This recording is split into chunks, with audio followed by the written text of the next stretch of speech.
Hi there, and welcome to the Surviving and Thriving in Residency podcast. I'm Charley Lowry, your host and director of GME Relations at PracticeLink. This show is all about exploring the world of graduate and undergraduate medical education.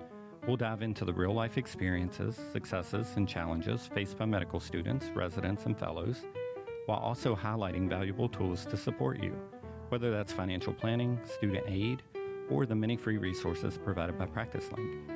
If you're thinking about med school, currently studying, or deep into residency or fellowship, this podcast is here to offer insights and support to make your journey a bit easier than those before you. Welcome back to Surviving and Thriving in Residency, the podcast from PracticeLink where we help residents and fellows navigate the challenges of training and prepare for rewarding careers in medicine.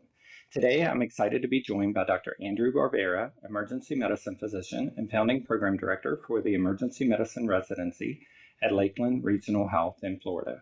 Dr. Barbera earned his medical degree from the University of Maryland School of Medicine before completing his residency at the Jacobi Montefiore Einstein Emergency Medicine Residency Program in New York, one of the busiest and most well-regarded programs in the country.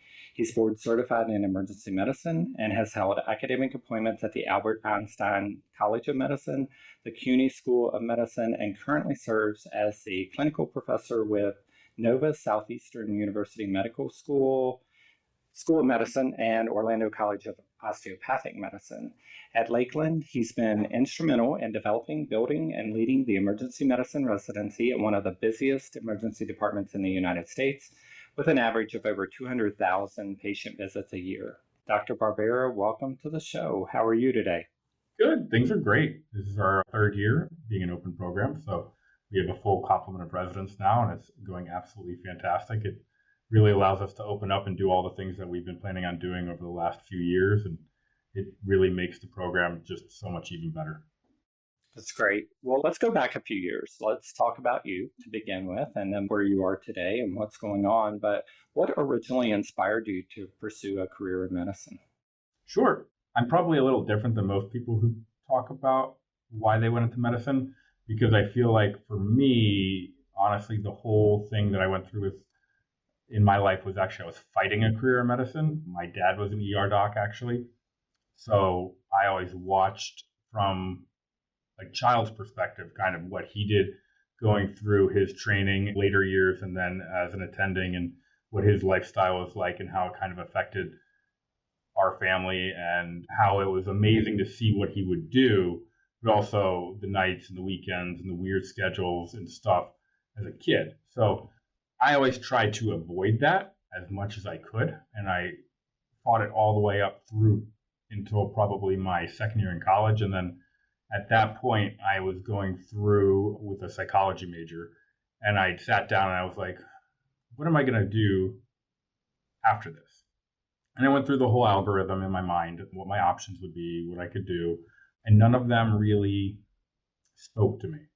So I went back to the drawing board and I kind of looked back at like what my life had been, what I really enjoyed doing, how I liked helping people, how I liked solving problems. And it naturally kind of led me to the pathway of coming to terms with the fact that I actually would like to go to medical school and become a doctor. So then I did some retrograde engineering and made sure that I could hit all my prereqs and everything in time, just because I was starting a little bit later than most people who thought that way in college. And then I had to do a couple classes over the summer and all that fun stuff. And after that, I embraced it fully. Wow. And as a kid, did you go to the hospital much with your dad? Not a lot of time in there. He worked in the ER. We didn't get to like round with him like some family members do with their parents and all of that fun stuff. But he would always come to our school at least once a year, not like for the career day kind of thing, but for something separate. And he would always do some demonstrations on first aid, depending on the year, depending on how old we were, depending on what the school was asking for. And he'd always take one or two of the stuffed animals that were a little older and not as played with as much anymore, and either put casts on them or do sutures on them or something of that nature. So it was always fun, and we got a lot of exposure to medicine through that, but also from home, just having him come home and, tell some stories or kind of see what it was like with patients and everything from his perspective. It was always very interesting. Nice. So tell me about your choice for medical school. How did that come about? How did you end up there? And what was the process like? Sure. I went to University of Maryland Medical School. I chose it for a couple of reasons. So when I was applying, I applied fairly broadly, but not terribly broadly, just about, maybe 10 schools or so. When I sat down to look through the ones that I had gotten accepted to and had interviewed at and what it would look like, it was kind of a combination of looking at what experience I was going to gain from them, how they were going to train me, what I thought I would look like coming out of those programs, and then also, where they were in the country, related to family and everything else. So University of Maryland was about an hour and a half away from my parents' house, which was probably about the perfect amount of time away. I could go home for a lot of the holidays and everything else, but I was far enough that, and with enough traffic usually on I-95, that I could not go home every weekend or have anything of that nature, but always get, that extra drop off of food and stuff after they went shopping every once in a while. So it was like the perfect amount of time away. It was in Baltimore, which is a great city, lots to do. And then also looking at the school itself, frankly, it's one of the oldest schools in the country. They have amazing clinical programs there. The pathology there is amazing. The amount of training that I knew I could get there from a specialty perspective and clinical experience perspective, I knew would be just unbelievable. And I knew I'd leave there and be able to be successful with any program or any type of medicine I decided to go into. Wow. Can you think back on your first year and any problems that you faced that stood out or anything major in the first year? Was it a hard transition? Yes. So I think a lot of people who go to medical school have a similar experience depending on who they are. I was always naturally smart, talented, and took on leadership roles up until medical school. Once I started medical school, it was like drinking from a fire hose, which everybody had always told me it would be, but it was different, right? So like after 4 years of college, after going through all of the pre-medical sciences and curriculum that's required, I didn't think I would have any issues with any of the medical school learning, studying, anything like that. I went to the first day of classes, sat down, and in about 2 hours, they taught me everything I had learned in the 4 years of college regarding biology. And I was like, okay, this is what it's going to be like. And that was an eye-opening experience. So it made me reevaluate how I studied, how I learned, what the shape of my day was going to be like, and really forced me to have a very structured approach to how I learned the material that I knew would be on the test. There's a lot of memorization, which is obviously something that we should know with a lot of the resources we have now, where we can reference back to things. It's nice to have at least that antenna that goes up when you hear a buzzword or something else. But it was a lot of material in a very short amount of time. And it was just a different game when it came to the studying and remembering everything and what you learned on the tests. And that first year of really bookwork and coursework was very different than what I fully expected it to be. I think I'd always thought about the third and fourth year when you're back in the clinical rotations and you're doing hands-on learning and all of those, which I loved. But I got to become very good friends with my study group. I still talk to them today. And honestly, I think I am incredibly well prepared having gone through that. So there's nothing that I would do differently. Wow. And so tell me about third and fourth year clinical years. Did you kind of know you were going to go into emergency medicine in third year, or was that after your EM rotation? So similar to how my approach to medicine in general was, where I fought it and fought it and fought it because I saw my dad going through it. I had the same approach to my specialty. I fought it and fought it and fought it. Because I was like, I can do something different. I don't need to follow in his footsteps. I can figure it out on my own. And then, of course, I went back to emergency medicine because, in my opinion, it's the best specialty there is. But for me, I approached every single rotation with an open mind, but with the mindset that this was the specialty for me, so that I could at least get anything that they were willing to teach me or anything I could learn for any source of education or resource for myself or a strategy or a tool that I could use later on, that I would have that experience and fully embody it so that it really would just resonate with me. So I approached every single clinical rotation in that manner, and I think I was able to gain a lot from it. And I worked a lot harder myself because I did it that way. And I think that's the best way to do it. Go in open-minded, even if you know exactly what you're going to be when you leave.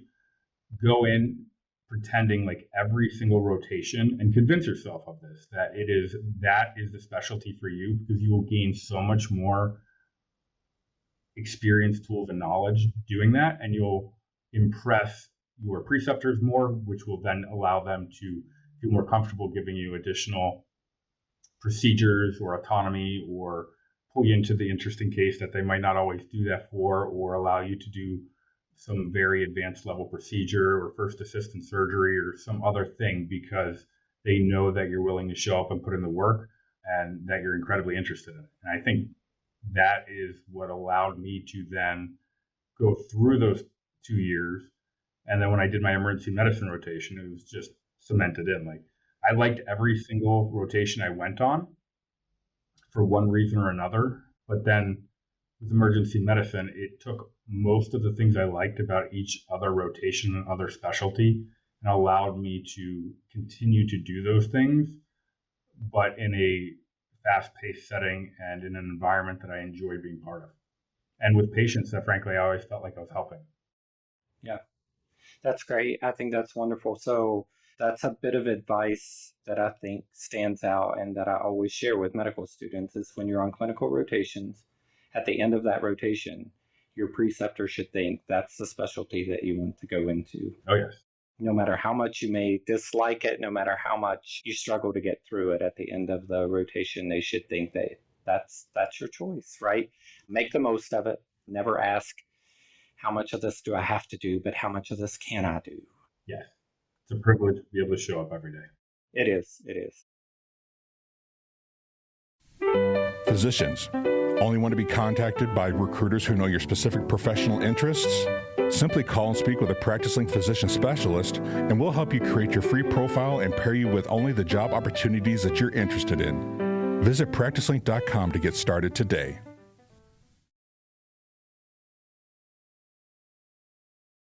So you're ready to apply for residency. How did you pick your residency? How many did you apply to? Did you kind of have an idea in mind of where you wanted to land for that? So I was very open to where I was going to go to residency. I had done a rotation at Jacobi when I was a medical student and really, really, really loved it. I fit well with the residents that were there. They impressed me from day one with the level of knowledge and skill and confidence that they had, even if they were a first year, second year, or third year, or fourth year.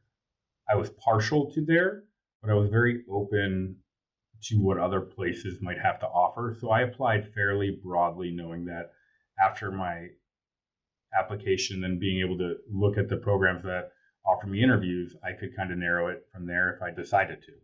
So I applied, I can't quite remember exactly the number, but I believe it was maybe around 30 programs, which is very different than what they're recommending you to apply to now. I ended up interviewing at about 15 programs. I turned some down after I started getting more interviews. And then I knew my top 5, and then I knew my top 3 fairly easily. The top first and second, I went back and forth on a number of times prior to finally just stepping away from the computer, knowing that I had chosen the right place for my number 1 and number 2. But you never really know, because with the match process, plays in the favor of the applicant, but it still is a interesting process, and as a student, it is daunting.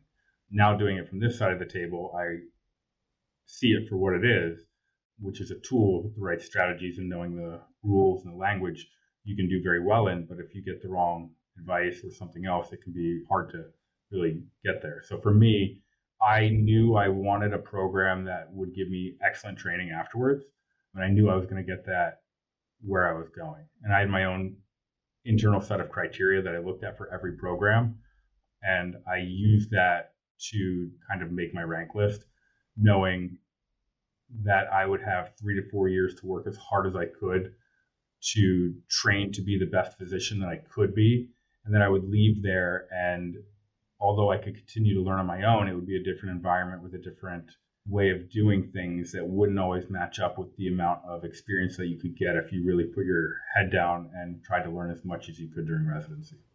Sure. Yeah. So during your time there, what do you think were the defining lessons or experiences that shaped you? I think every day was, a different lesson in something. It's a hard question because, quite frankly, you would learn something new every day, whether it was a clinical approach, whether it was how to talk to a patient about something that was either sensitive or they were fearful of, a different skill that you would pick up, a different procedure, a nuance of something. There's something to be learned about every single patient encounter, no matter how bread and butter one might think it is, if you're willing to keep an open mind and really just use it for what it is. And that is, an opportunity to learn from the patient and also to treat somebody the way that you would want your family member to be treated. And if you combine those two things, I think that the lessons that you learn are exponential. And it's hard to really put a line into what large lessons you learn if you keep stacking those lessons on each other. Yeah. So tell me a little about first year of residency and the transition from medical student to resident. How was that when you think back on it now? And what are some things that a brand new resident can do to keep themselves in check with mind, body, and spirit during that first year? Because I think it's a very lonely time. I think it's a time where you grab food. You don't really make smart food choices. You spend a lot of time alone. You sleep when you can, and you work a lot of hours. So Yes. How do you balance all of that, and how was first year for you? So for me, honestly, I really enjoyed my residency, which I don't think everybody can say. But I liked it because it was back to what I wanted to do. It was different than medical school. It was different than anything that you learned or experienced before. And quite frankly, I don't think non-medical people have that full understanding of exactly what it is. For me, it was enjoyable because it was a totally different experience that allowed me to do things that most people would see almost as impossible. It was very hard in a lot of ways, just from a lifestyle perspective. We were maxing out our hours for the most part. So we would do about 20 shifts in a 4-week block, 12 hours each, with a couple of switches from nights to days in the middle. But I used my residency class as my community, which isn't always the case for every resident program you go to, but we were very, very close, which then allowed me to not feel like I was as isolated or alone or any of those feelings. Like in medical school, when you study for 12 hours a day by yourself, that I felt was more isolating and lonely than, I was right next to the next guy. We were bonded through our daily experiences. So, the hardest part was kind of trying to quote unquote balance that and anything outside of that. And I think that was the hardest part. And you have to give up a lot outside of that in order to be successful in residency. And I think that part was the hardest. But since my father was a physician, my family pretty much understood what that looked like. So it didn't really affect my relationship with them. But you could see how it affected people's relationships with loved ones, with their family, with significant others. Just because you didn't have that time to spend building those relationships, you spent all the time learning and concentrating on everybody else's needs, really but your own. You walked away a fantastic physician and really knowing what that meant. But it was hard to hold on to some of the things that you'd have outside of medicine during that time period. Hey residents, ready to land your first job after training? PracticeLink.com can help. Our free resource center has everything to get you started, from CV tips to contract advice. Visit PracticeLink.com's resource center today And while you're there, create your free account to unlock even more tools for your success. Did you have a specific mentor, or did you have anyone there during your residency who's had a lasting impact on you? Yeah, I was very lucky. I have multiple mentors from my residency program that I continue to stay in contact with. And I mean, they're the reason I'm in the role I am now. And this isn't always true either. Like for me, we were very close with our attendings because, well, again, we were going through a lot in the emergency department with them. And we learned very much from them, hands-on, working next to them and with them. But that also included them recognizing skills, personality traits, and other things that were in each of us, and then building on those and allowing us to use our talents in a way that naturally created them in medicine. So for me, like I didn't ever really go into residency thinking I was going to go into academic emergency medicine. Like my goal was to leave the program and become the best emergency medicine physician that I could be. And I think for me, they recognized that I liked doing some teaching. They recognized that I liked doing some mentoring. They recognized that I knew how to explain things to others because that's the way I thought about it. So even if I didn't know that I could do those things, they allowed me to take on roles or gave me assignments, lectures, or other things, and then continue to build that. And then that naturally progressed through the 4-year program that I was at up until my chief year. And then even after that, when I was discussing where I was going to go post-graduation, and then I ended up actually staying at Jacobi for 2 years and taking on some leadership roles and educational roles there, they really helped me through every step of the way. So there's 3 that I still very much keep in contact with. And, I'll text them even today where we've got all of the applicants for emergency medicine. It opened up the residency cast today of the first. We have a text chain that kind of goes around that, congratulating everybody on, starting a new interview season. If there's any questions that I have in my role now, like they help me out. It's really nice to build those relationships that continue to last. So, Yeah, that's incredible. That's really nice, I think. So you finished up residency. What path did your career take before coming to Lakeland? You talked about that a little bit, but tell me about your journey coming to Lakeland. Mm-hmm. So I think it all starts kind of back in residency. So between second and third year, I believe, there was a fairly large turnover in our leadership at Jacobi in the emergency department. The chairman that had been there for probably 30-something years retired, and they recruited a new chairman. And with any new leadership comes obviously changes with lots of things. And that ended up having a large portion of our faculty turnover and take positions elsewhere, which was very good for a lot of them because they all took a nice step up in whatever they were doing. Usually they found very good positions. But it left a couple holes in the program that had otherwise been filled by those faculty members.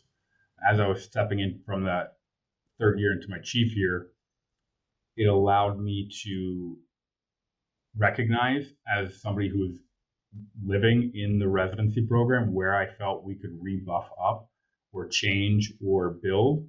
And I just started to implement the things that I thought we could continue to improve upon. So I started lots of different interdisciplinary education in our didactics. I started doing and inviting other lecturers to help with that from other programs or other specialties in the hospital. We did a lot of case-based conferences. We redid our M&M, and I took that over as a fourth-year resident. And so it gave me a lot of experiences that I don't think I would have had otherwise, which allowed me then, when I was graduating, to step into a role that I think I wouldn't have been able to be prepared for otherwise. So I stepped out of residency and into early attendinghood, knowing that I enjoyed education, enjoyed building curriculums, enjoyed mentoring, enjoyed doing things slightly differently in a way that I thought could improve all of the people who are going through it and their experiences. And I continued that because I enjoyed it, not because anybody was necessarily giving anything out. So I stepped right into attending hood, and I ended up staying at Jacoby where, again, all my friends were from residency, the ones that were below me. So I knew them all very well. I knew their learning styles. I worked with them incredibly closely for so many hours beforehand. So I immediately started to give lectures in conference. I went to pretty much every single didactic that we had that first year, which very few attendings at that time were able to do for a lot of reasons in their schedules.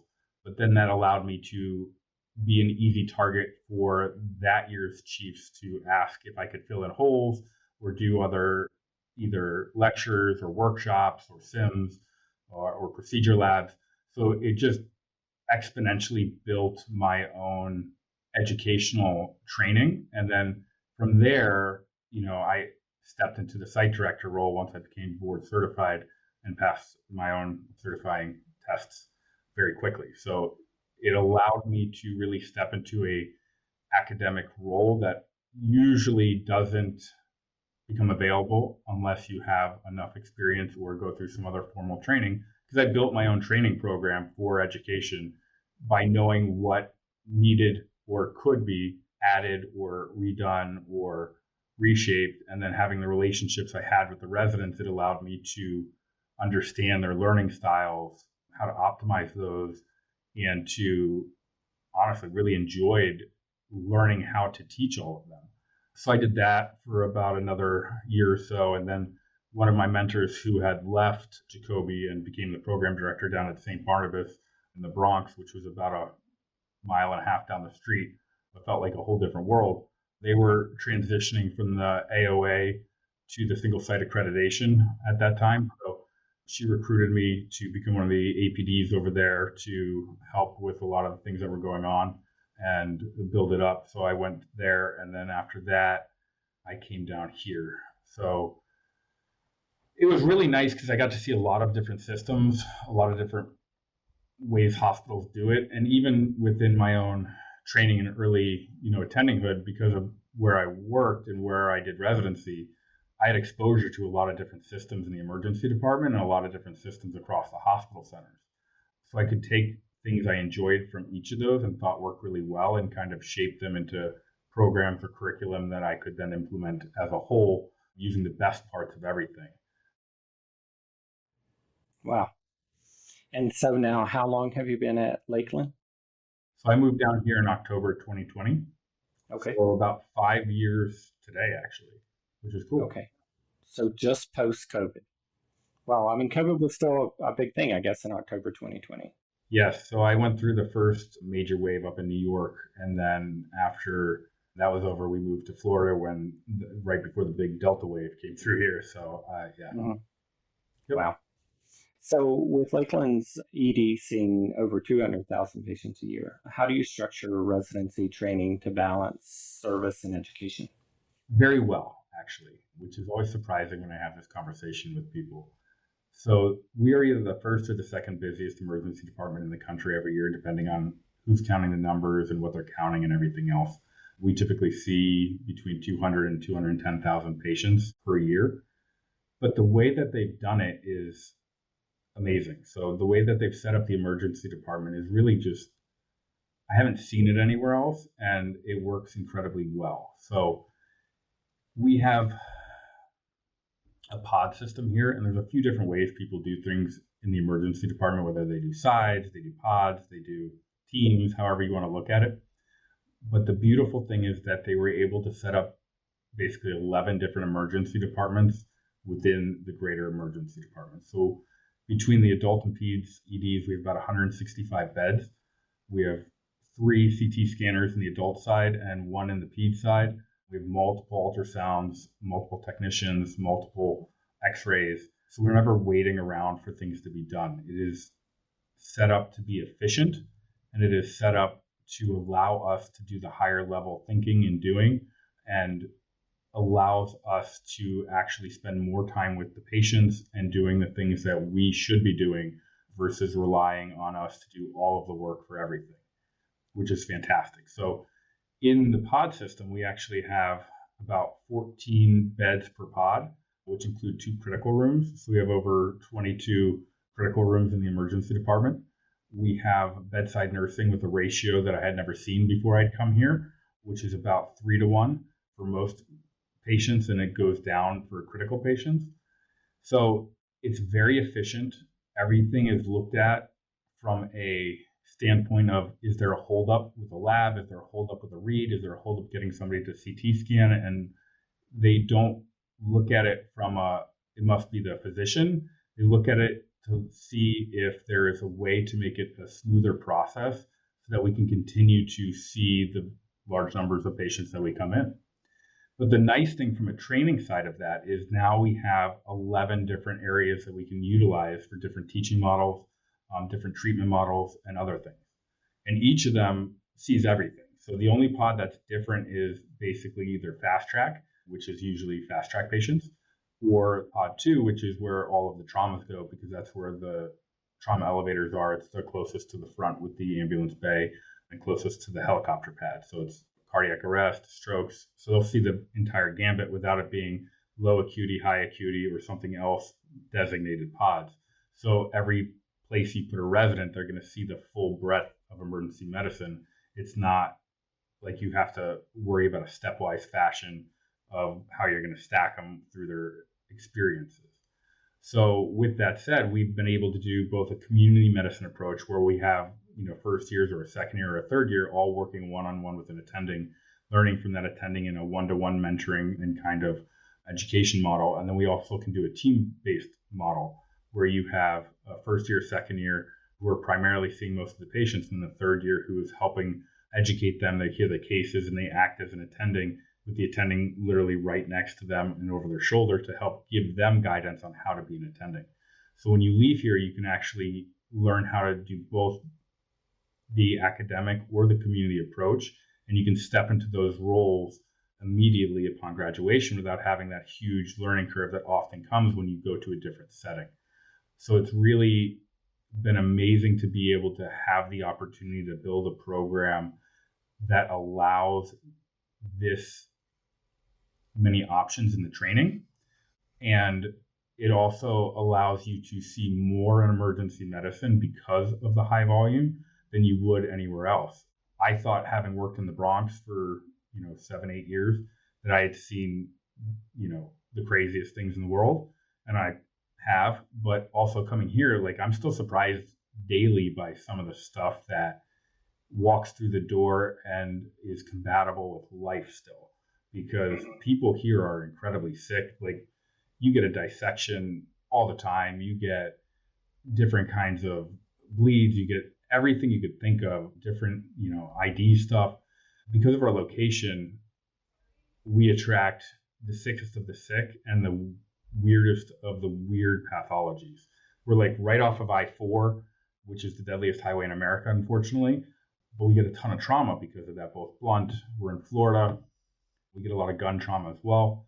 We're right between Tampa and Orlando, about 35 minutes both directions. So we are in the capital of tourism. We're Disney World, Universal, the beaches, Tampa, Busch Gardens, all that fun stuff. So we get everybody from across the globe who comes in, and then when they're going between the two, they usually end up taking a pit stop and visiting us. So we get to see everything. And because we have such high resources and we're a priority in the hospital, it never feels like we are being tasked with more than we can handle, and we're not being pushed to do the service over education. We're being pushed to take care of patients, but we're also utilizing that for the education. And they marry so well together. And because we have all the resources and the system has been built to make it smooth, you don't have those huge hangups and those huge wait times. And we have a very large hospital, so we usually are able to get people upstairs in a much more timely fashion than I've seen in most other institutions. So it's really nice, actually. It's a huge positive for us, and we're one of the most efficient ERs in the country. I mean, my medical director and chairman have given tours to some of the most prestigious institutions, the largest ones that have huge systems so they could kind of see how we do things, so they could try to copy it and model it at their own institutions. So it's been really, really amazing. Yeah, it sounds like a good model for them to follow. You could definitely sell that model, I think. And I think after that, depending on how much this podcast goes out to the right listeners, you may have an increase in applications for next year. We'll see. So let's talk about that. Let's talk about some of the things about the residency. So for a new intern stepping into your program, what can they expect in the first few weeks? Sure. So the first few weeks are, the typical transition period and onboarding. So we do, and I do suggest that whenever any of the medical students are looking at residency programs, they do find out when they truly start, because most of us who go through the process always have that July 1st date in our brain. Mm-hmm. But oftentimes a lot of programs actually start their orientation period in June. So it's nice to know what that date is so you don't make travel plans or very big life plans right at the time you're supposed to be going to those. And I have lots of stories about that from some of my friends who were in the same year as I was graduating into residency. But we start typically that last week in June and go through the typical onboarding stuff that most places do. We have a hospital orientation, a GME orientation. They take ATLS, BLS, PALS, ACLS, and all of the other prerequisites to be able to do a lot of the stuff that they do in the ER. We do, medical record training. We go through quite a few different things so that they're ready to go. And then what we do after that, starting July 1st, is we actually have an intern boot camp. So we take 2 weeks where the first year, the interns have didactics, workshops, and other things to do every single day so that we can get them all on the same page. Everybody is coming from different schools. They have different experiences in their lives. They have different backgrounds. They have different strengths and weaknesses.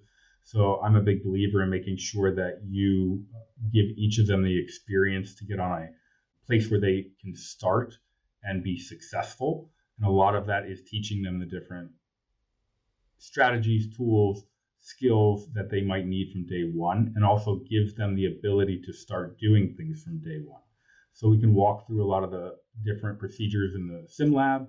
So if they were to have a chest tube on the first day, or an intubation, or a pericardiocentesis, or any of those fun things, they're ready and prepared, and they know the process. They know what the kit looks like. They know how they need to prep for it. They know the conversation, and they're able to jump into that and actually perform those procedures with some confidence and oversight and by our attendings and other residents.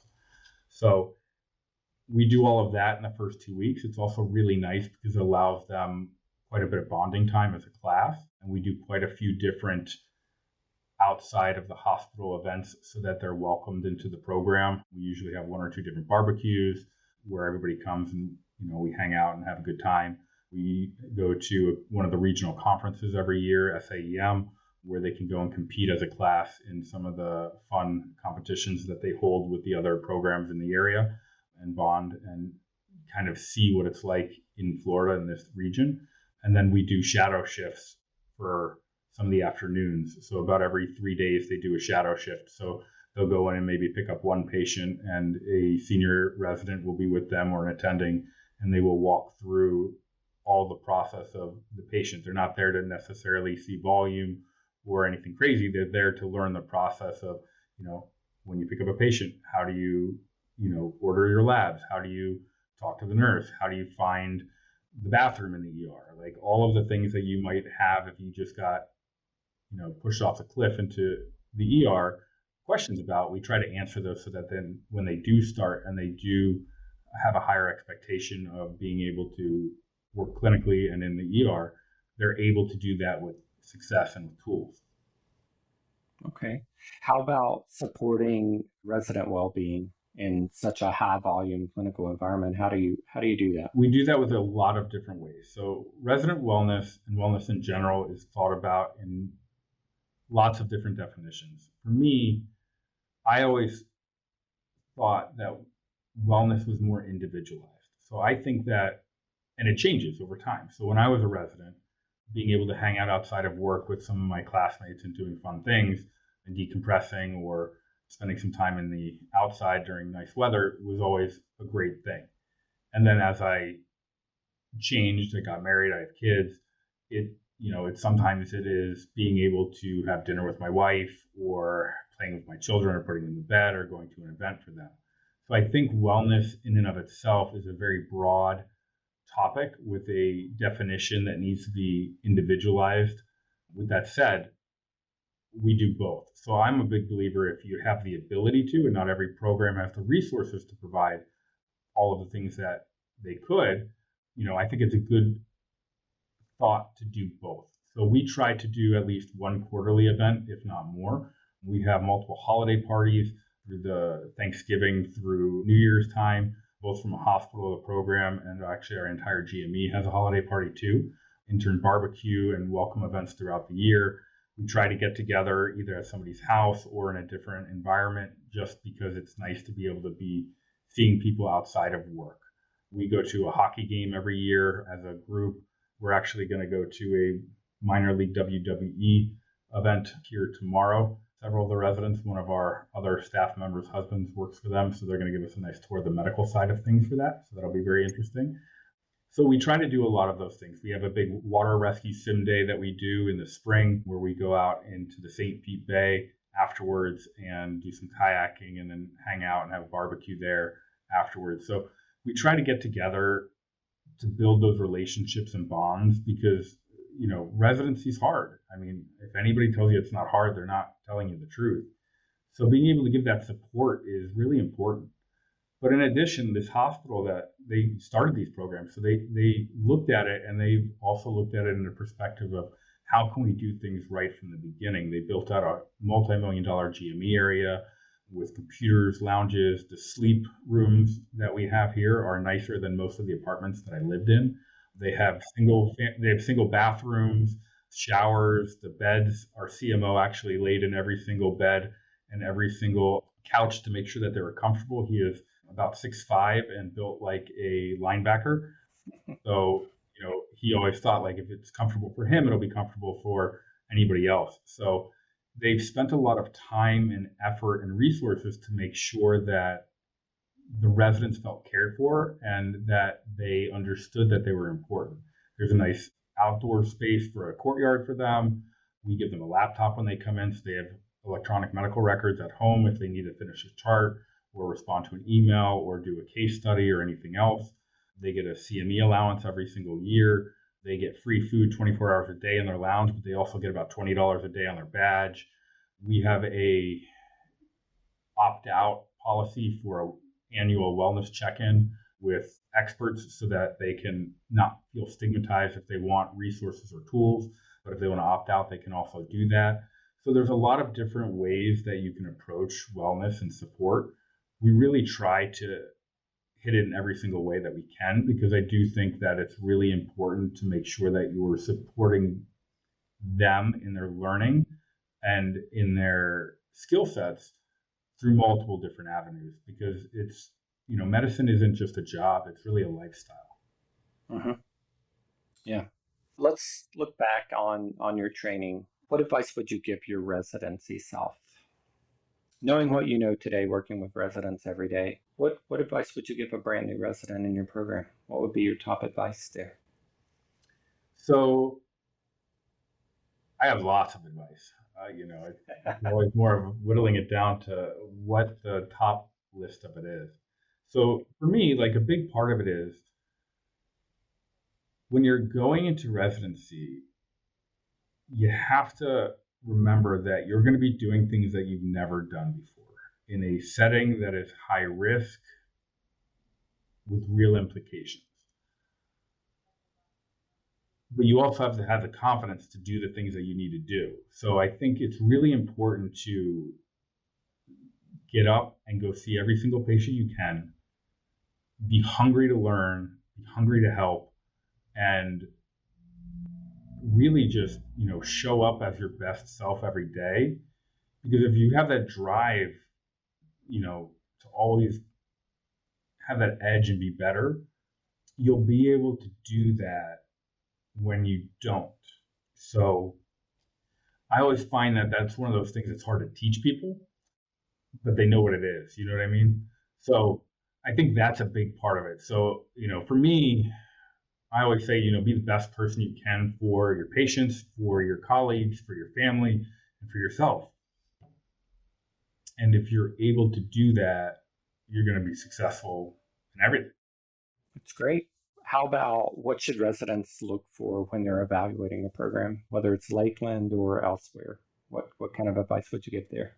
Absolutely. So again, lots of advice I can give. It really depends on what they're looking for. So for me, like I had my own criteria, and everybody has their own criteria, and they really should know what their outcome is that they're looking for. If there's a particular thing that they know they want to do in life or in their career, they should decide what that is and then be able to figure out what the pathway to get there would be.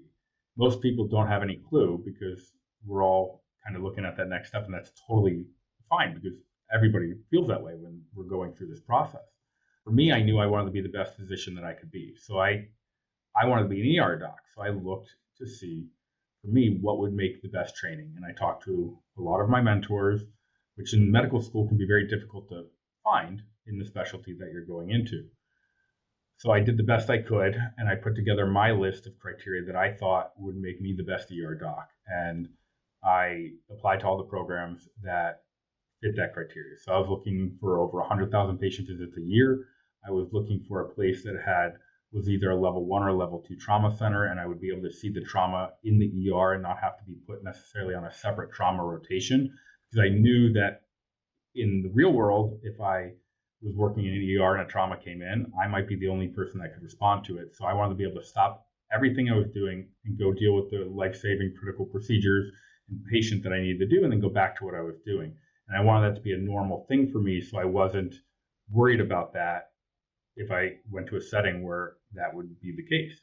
I wanted a place that had high procedure numbers. I wanted a place where the ER owned the procedures, so I didn't feel like I had to fight off surgery or anesthesia or ortho or anybody else to be able to do the procedures that I knew when I left. If I was in a setting that didn't have those specialties, I would be required to do by myself. So I wanted to prepare myself for whatever it was that might meet me on the other side of residency. I wanted to go to a place that had tons of peds experience, because that's something that usually scares emergency medicine physicians more than a lot of other things, because our heart always bleeds for the pediatric population. So I made sure I trained in a place that had a high volumes and high acuity and different pathology.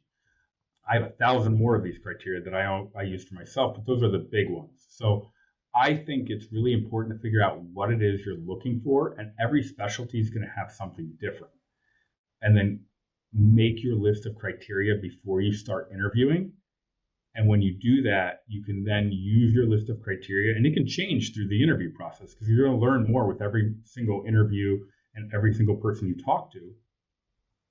You can sit down and objectively see what those programs look like next to each other. Even some of the minor things that I wanted became major in my life. I wanted a place that had large residency classes, because I knew that, like, if something came up, I wanted to be able to change shifts. I wanted to have a community of people that would be able to go do things with me outside of the ER, because if you have a smaller class, everybody might be working at the same time, or you might not have somebody off when you have a random day off. So if it's a random Tuesday afternoon, I wanted to be able to send a text message out to my residency class and be like, hey, who wants to go to the zoo, or who wants to, go try this new restaurant? And if you have a large class, there's always somebody that's down to go do something. So it allowed me to build that into my personal life as well as my professional life. So I think it's really important to kind of look at that and decide what's important to you and what you really want to do. And then once you do that, it's very easy to sit down and look at what the criteria you believe you should meet in order to have that outcome. And then, as hard as it can be, finding somebody that can be your sounding board, just to have that extra outsider look at it and say, yep, you're thinking about this exactly right. And it's nice if you can find somebody within that specialty that can do it.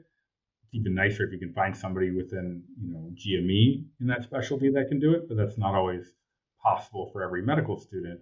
I will tell you that most of us are very, very open to having these conversations. And I always try to bring the medical students that I interact with together and give them a full strategy session on how to be successful through interview and with what they're looking for, and kind of walk them through these steps along with whatever that year's pearls and pitfalls might be. Because I think it's really important to see what we're doing on this side so that they can be successful on that side. Yes, yes, absolutely. How about for those interested in academic medicine? What's the best way to start building those skills early? I talk to a lot of residents, and there are a lot out there who are interested in academic. Yes. I think this also falls to a little bit on what specialty you're in and what your goals are.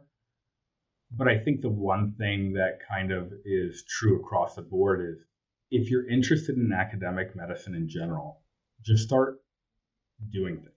And when I say that, I mean, don't wait for somebody to tell you to go write up a case. Don't wait for somebody to tell you to do a poster or a research project. Don't wait for them to tell you to try to do a lecture. Start building those things and finding where you can fit them in, because you're going to be able to create a curriculum for yourself through those experiences. And you're not going to get them all right. If nobody's ever taught you how to do a research project before and you don't even know where to begin with an IRB, you're going to run into some issues. But if you start doing it, you will find somebody that can mentor you through that process, or you can learn through the trial and error, because they're going to tell you what you could do better to have gotten it through. And then you can just do that. And if you do that enough times, you're going to have the skill set immediately upon graduation. And you can start doing that as a young faculty member, and you can start getting involved in things that otherwise you'd be trying to learn at the same time you're trying to learn how to be an attending for the first time, or studying for your boards, or looking for fellowships or anything else.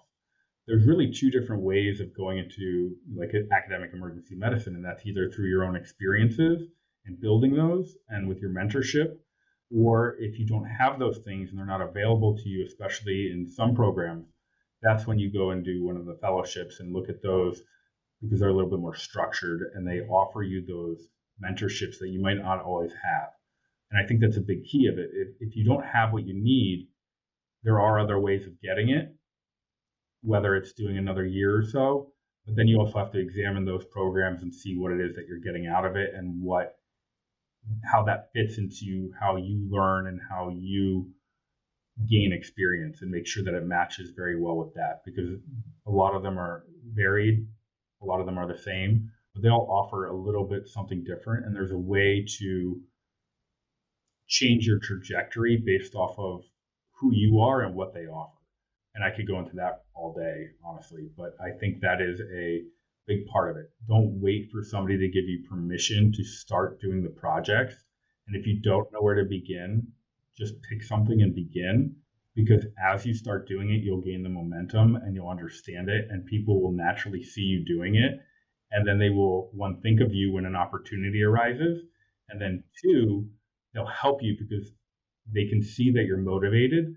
And the number one thing that most of us on this side of the table worry about is if we're going to put all this effort into a project, but you're not motivated to do it, it doesn't get done, even though everybody's trying as hard as they can. But if you're motivated, I'm willing to sit with you for 6 hours and write that project right next to you and go through that process and give you feedback, and you give me feedback, because it's a two-way street, and we can get it all knocked out in one day, and it's great.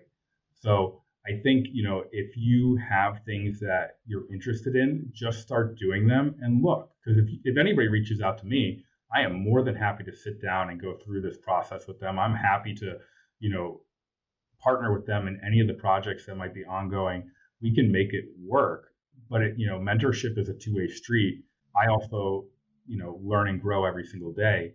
So I think, knowing that, and then recognizing that you don't have to wait to do those things and you can start, then I think that is a huge part of it. Yeah. How about, where do you see Lakeland's GME programs, specifically the emergency medicine, in the next 5 to 10 years? Yeah. I think that for us, we continue to grow, we continue to expand. We have everything here that I could have ever dreamed about in an emergency medicine program. In the next 5 to 10 years with our graduates and everything else, I just think that, frankly, we're going to be nationally recognized and just be one of the top tier programs that you can train at. I think we're going to produce excellent clinical physicians and excellent leaders in emergency medicine across the board. Yeah.